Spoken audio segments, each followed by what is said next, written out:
La juge d'instruction en charge de cette enquête a fait réaliser un certain nombre d'investigations scientifiques, notamment des prélèvements dans l'appartement du suspect numéro 1, et cette juge a connaissance de l'essentiel de ces investigations. Il y a encore quelques analyses dont elle attend les conclusions. Il y a des contre-expertises qui ont été demandées notamment par les défenseurs de Jean-Marc Reiser.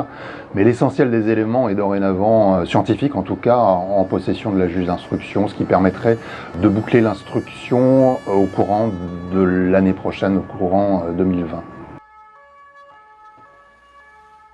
Il y a d'abord les éléments techniques et scientifiques, à savoir des traces de sang en quantité importante retrouvées dans la salle de bain du suspect, mais aussi sur une paire de chaussures, sur la manche d'une veste et sur le manche d'une scie qui a été découverte par les enquêteurs dans la cave de Jean-Marc Reiser. Il y a ensuite les déclarations qu'il a faites en garde à vue quelques jours après la disparition de Sophie Le Tan, où il déclare aux policiers qu'il ne connaît pas cette jeune fille, il ne l'a jamais vue.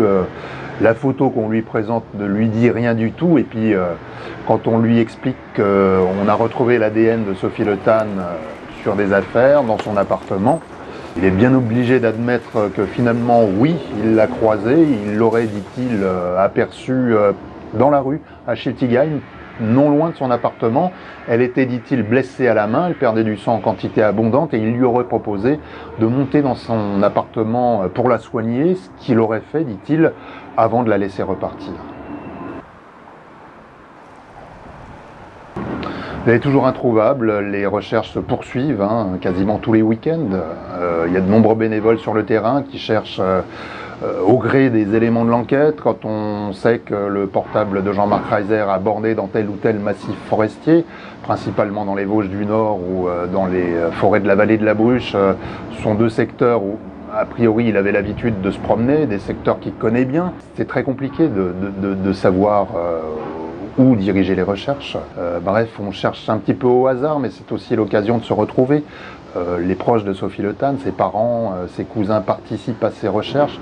Ça leur fait du bien aussi de savoir que y a des gens, des anonymes qui se mobilisent via les réseaux sociaux pour tenter d'en savoir un peu plus, de trouver ne serait-ce qu'une trace de la disparition de cette étudiante. Mais il faut bien dire qu'un an après la disparition, l'espoir de découvrir quelque chose s'amenuise.